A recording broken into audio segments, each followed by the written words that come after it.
Сельское поселение Барсуки – населенный пункт с богатейшей историей, через который проходят важные водные и дорожные артерии Ингушетии. Официальной датой образования считается 1836 год. Село Барсуки образовалось, как и ряд других ингушских населенных пунктов, в результате объединения мелких поселений, которое было проведено на территории Ингушетии в середине XIX века. Русское название населенного пункта происходит от имени офицера Бурсука Мальсагова, назначенного старшиной этого объединенного поселения. Ингушское название Бурок-Але переводится как «под крепостью». Назрановская крепость расположена в непосредственной близости от села Барсуки и некоторое время входила в его состав. Как вы видите, сейчас мы стоим на холмистом месте, на самом возвышенном месте сельского поселения Барсуки, я бы сказал. Значит, географическое расположение сельского поселения Барсуки, значит, с нами граничит Гамурзиевский муниципальный округ, сельское поселение Гази-Юрт, Плиево, значит, средний, нижний, верхний, вот эти три очелки граничат с нами. И у нас есть, как называется, балки, говорят, за трассой Карбулак-Ачулуки, балки у нас там, первая, вторая, третья балка, вот эти балки. Наша территория достигает до сельского поселения Норизанта, аж достигает нашей территории. Территории 9 квадратных километров у нас. Проходит федеральная трасса Кавказ. Железная дорога. Раньше ходили поезда. Ну, сейчас товарные поезда ходят, так как у нас товарный двор располагается в Карабулаке. Раньше же в Назране было. И проходит внутренняя трасса Назрань-Слепцовск. Значит, протекают реки, у нас протекает Сунджа, Назранька и Алханчурский канал, соответственно. Строительство Алханчурского канала, благодаря которому в те годы решилась проблема с водоснабжением и в селе Барсуки, и во многих других населенных пунктах, было запущено при Идрисе Зязикове, основателе ингушской государственности и первом руководителе Ингушской автономной области. Как известно, Барсуки – его родное село.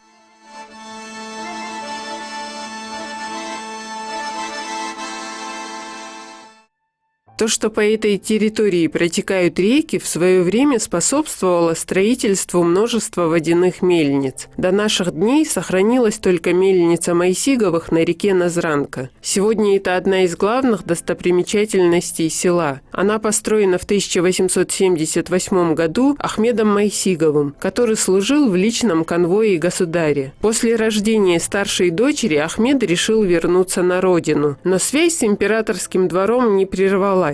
По возвращении на родину Ахмед Майсигов построил и запустил мельницу и поставлял муку для царского двора. Мельница по тем временам являлась образцом новейших технологий. С приходом советской власти ее национализировали. Когда семья Майсиговых вернулась из депортации, мельница была в разрушенном состоянии. Ахмед вместе с сыновьями восстановил ее, но власти снова посчитали, что такой объект не должен находиться в частной собственности. И только в 90-е годы с распадом Советского Союза семья Майсиговых вернула и восстановила мельницу. Правда, в начале 2000-х годов мельница перестала работать из-за того, что без серьезных на то оснований реку решили пустить по другому руслу. В селе довольно большое число жителей. Этому способствует не только удачное географическое и административное расположение. Многие здесь коренные и не хотят отрываться от родной земли. Численность населения 11 651 человек на данный момент у нас по статистике проходит. А национальный состав? Значит, национальный состав, если можно так сказать, у нас есть в основном ингуши все, есть и чеченцы, есть и русские национальности. Барсуки – кладезь национальной истории. Село с давних пор является одним из центров консолидации ингушского народа. Во многом благодаря тому, что здесь во все времена проживали авторитетные личности. Многие видные деятели, выходцы с нашего села, Это Идрис Зядиков, Багаудин Зядиков, как писатель. Мурат Зядиков, тоже бывший президент с нашего села. Это Даурбеков Гази Магомед, первый художник. Это Мальсагов Заурбек Куразович. Вот такие видные деятели с нашего села, выходцы с нашего села, имеется в виду. И сегодня в селе проживает немало известных как в республике, так и за ее пределами людей. Профессор Мурат Ужахов, несмотря на масштабы своей научной и преподавательской деятельности, даже не хочет думать о другом месте для постоянного жительства.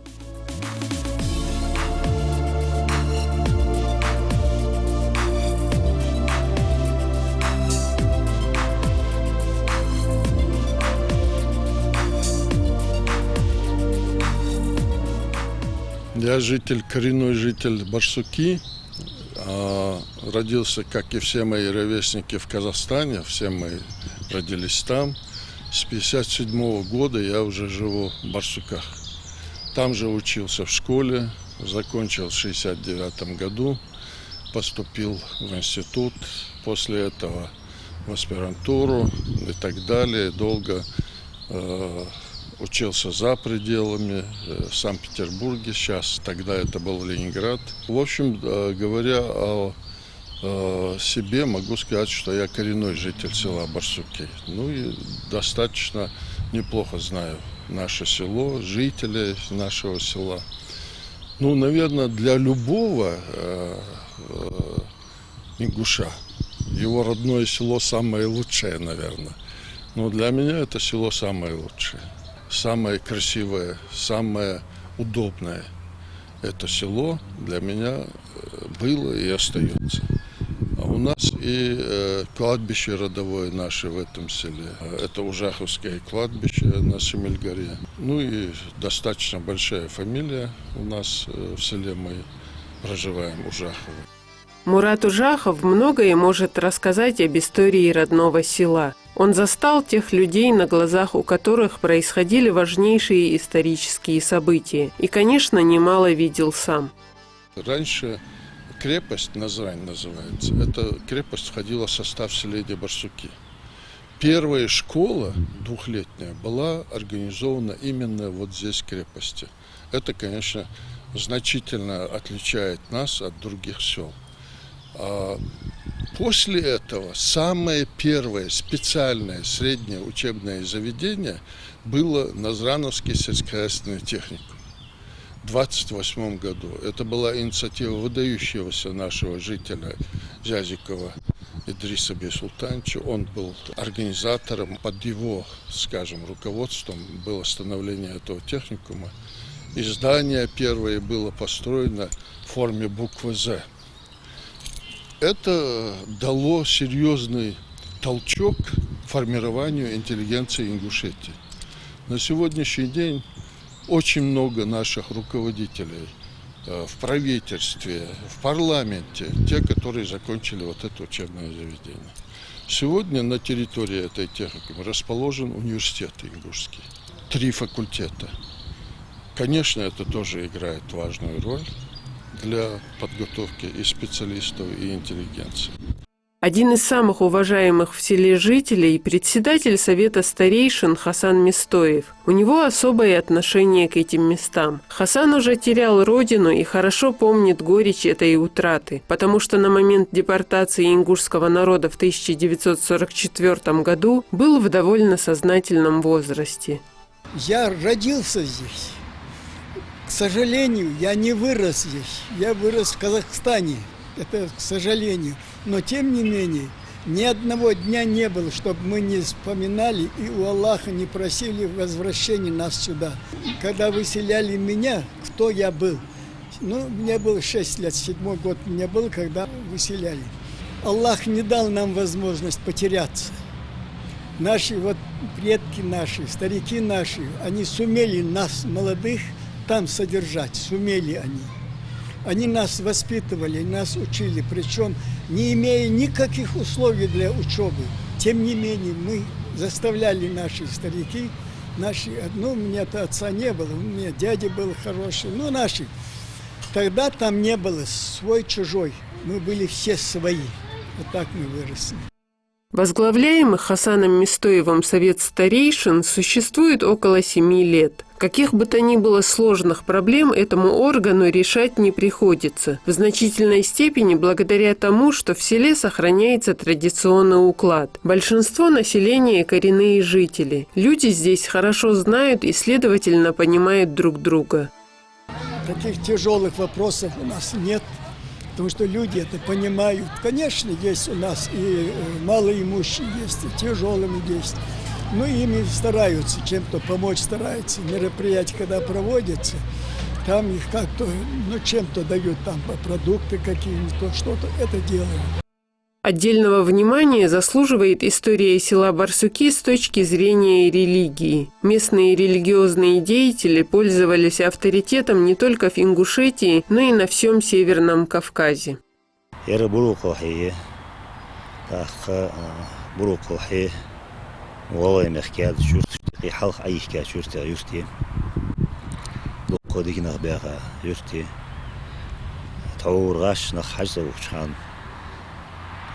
دق قوزد حجو خانو يرد سخانة مخك خمباس دق حجو أنا أشحج سوا خواج وخل خانت دق ديك نخبة خبركتي يرتير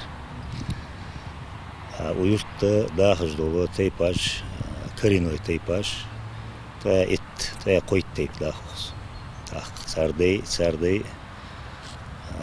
يالخ بكريني الدقوي باخش حبواش نخبة ويرت باخ تخدي بطخ تخدي ويرت باخا اشت حبواش ده اجر حلخة عيش اشناها بخت خدي الله أكبر الله أكبر وماجيكي بعاش وصود يعني يماجيكي يستيد يعني حدات يعني 1913 году истиде мәжид. Каян мәжид бер жок.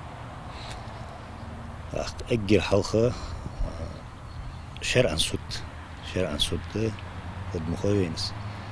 Цузамын чаха убруқы хани. Илесқат. Дал ештол цара дал ет молдуқы беркети аумла махамбиви зелесқады. Қаят хану Кавказете ахқияду алышанцу. Завахка аусаканус. Ямяждики 73-75 год. Акас Цухана цитига дуагдия хандер. Цияндия гадоли ходдықс. Озы цехлеттай. Улят цехлеттай. Ой Казахстане нахца бяхкичу. Нахвой Сибирь бахтачхан мяждикиш. Цары как цех что использовать тятка мяждикиш. Тут цех цани дуздан ханат. والله تيشا بو بوليت عم قيل دحدولي يماجدك اجل حلق ويمخك يغنخ سبري ارتا بيحكا شو دعا ماجدك شحديل بقوة نستقل ما تسؤلوش اشتتع بقوة يحكا يماجدك ويمخك اجل حلق حديل ماجدك وماجدك يماجدك بركتي خلر وشنق تيكنخ إخاب سخان 81-2 году ويمخك نلبول دخا بول ديشانخ مخك تخان خان بول ديكنخ باقينخ هانس وماجدكي إخاب روز بدجي وماجدكي اجل حلق هانس داخ قادوش ماجدكشكي روز بدا ماجدك دير اجل حلق مخك هانس وقيورت روز بن ماجدكي روز بدينخ يتح ماجدك دتخ لا هو جماعة ماجدك جي ورخ بارخ ماجدك ده ويورت توجه جماعة لامس ما اشت لاتت روز بوقتان ماجدكي ما داست ويورت ملول صق وسحواج وروز بجوا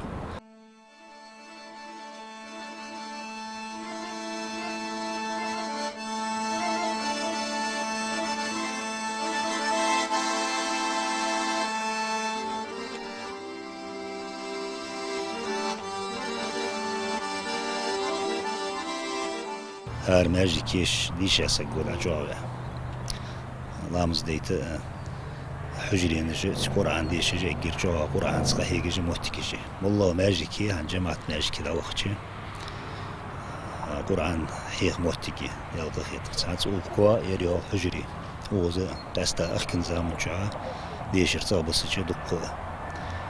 Бәсәк яхармы Куран онду.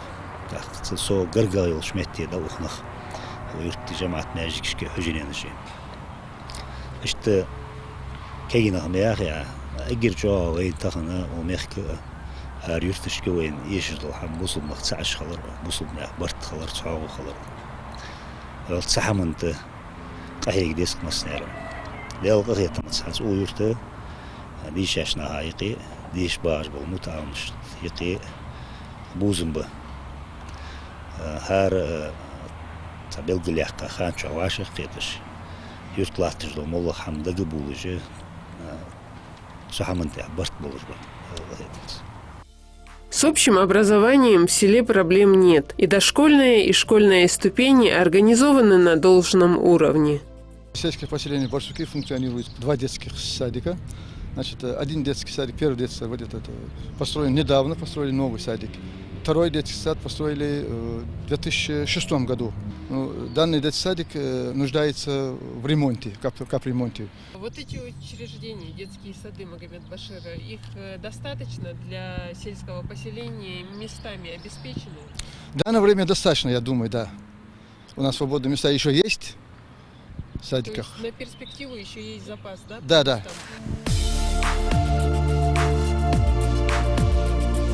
Наш детский сад построен по программе «Демография». По проектной мощности детский сад рассчитан на 220 мест. Фактически наполняемость 260.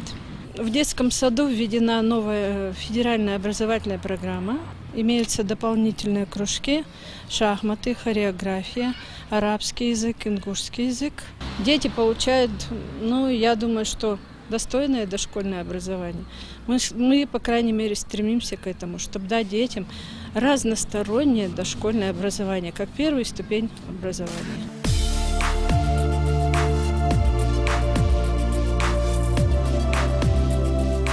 Сейчас в связи с тем, что теплое время года, у нас режим дня изменился.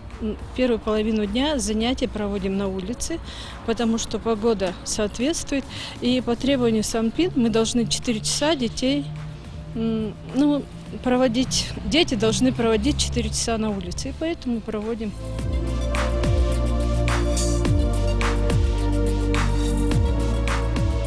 То, что мы видим, это первая школа имени Идриса Зядикова, значит, на 540 мест. И есть вторая школа, построили в нижней части Барсуки. Есть третья школа имени Багаудина Зядикова, это северной части села. У нас 3 школы. То есть школами тоже население обеспечено, с школьными местами? Обеспечены, все есть. Не жалуются пока в данное время.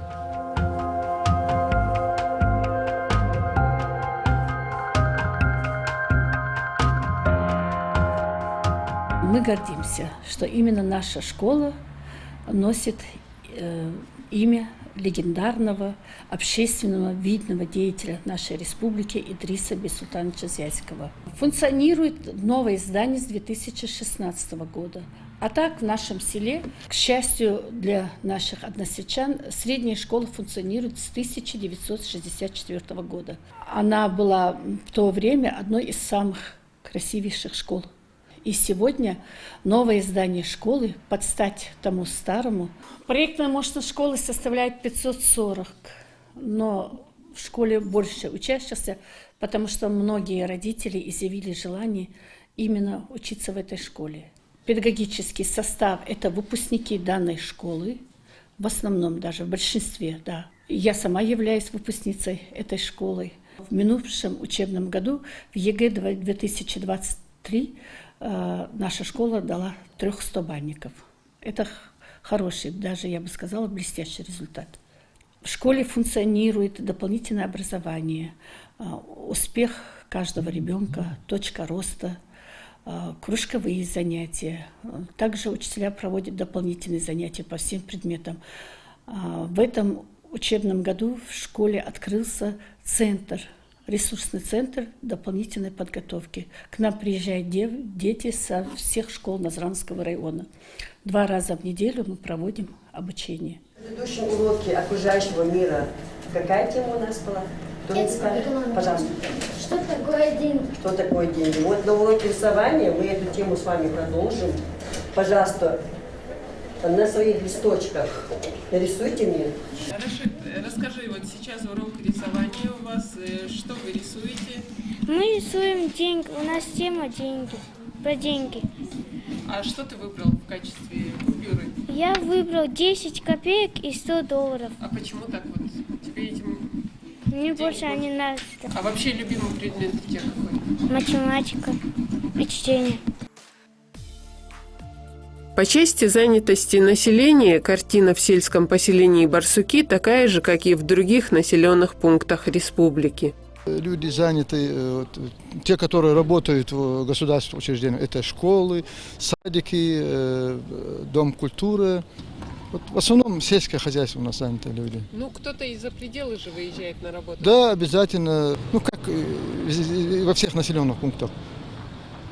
В центр, да, на работу ездят? В центр ездят на работу, и в магаз ездят, в Назрань ездят. В селе функционирует амбулатория. Построен фельдшерско-акушерский пункт. Конечно, по сложным вопросам приходится обращаться в центр, но на месте жители могут получить практически все виды первой помощи. В этом селе я, как говорится, выросла. У меня здесь живут родственники со стороны матери. Поэтому это село мне как бы не чужое, а родное. Я работаю в этом селе с 2017 года. И практически я знакома со всем населением этого села. В данной амбулатории функционируют следующие кабинеты, такие как педиатрия, терапевтический, стоматологический и лаборатория. Также есть у нас и женский врач. У нас наблюдается все население сельского поселения на Барсуки. Как такое взрослое население это 5069 человек мы обслуживаем, и детское население 2445 человек. У нас берутся общие анализы, также биохимический анализ крови. Мы смотрим свертываемость крови, можем определить группу крови, резус-фактор. Помощь, которую мы можем оказать на базе нашей амбулатории. В плане жилищно-коммунальных условий в селе, конечно, есть ряд вопросов, которые нужно решить, но работа по этому направлению администрацией уже ведется. Вода, свет, газ у нас в полном объеме есть, жалоб как таковой нету. Но летом, глубокое лето, примерно в мае, июне, июле, это в возвышенной местности у нас есть жалобы, бывает. Это вода, наверное? Да, вода. Не поднимается, воды, напор, да? Не поднимается из-за напора, воды не хватает, короче. С этим проблемой? Да, с этим проблемы бывают. Ну, подвоз у нас, мы звоним, договариваемся, занимаемся подвозом воды. А общественный транспорт как ходит в Магомед-Баши? Общественный транспорт у нас нормально ходит. Утром, обед, вечером ходит общественный транспорт. Автобусы, Автобус, да? Да. Один рейс, один автобус? Один автобус, нам хватает один автобус. Если будет надобность, я могу еще включить автобус. С автобусами проблем нет у нас. Пока хватает, никто не жалуется.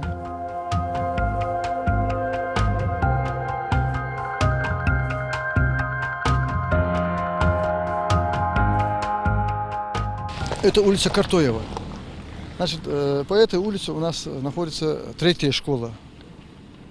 Значит, дорога нуждается в серьезном ремонте. Значит, эта дорога была проложена еще в 2003 году. После этого эта дорога не ремонтировалась. Эта дорога протяженностью у нас 2700 метров протяженности. Тем более у нас школа здесь находится. Мы подали заявку в Министерство сельского хозяйства по линии федеральной целевой программы. Мы надеемся, дорога будет отремонтирована в будущем году.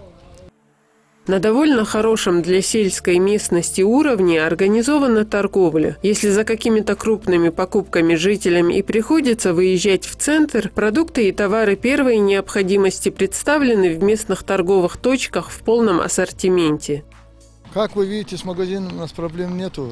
Вот то, что мы видим магазин, там можно приобрести все товары повседневного спроса даже.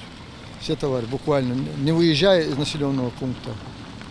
А так еще по селу мы видели, есть магазины. По населенному пункту еще у нас есть магазинчики, чуть поменьше, правда.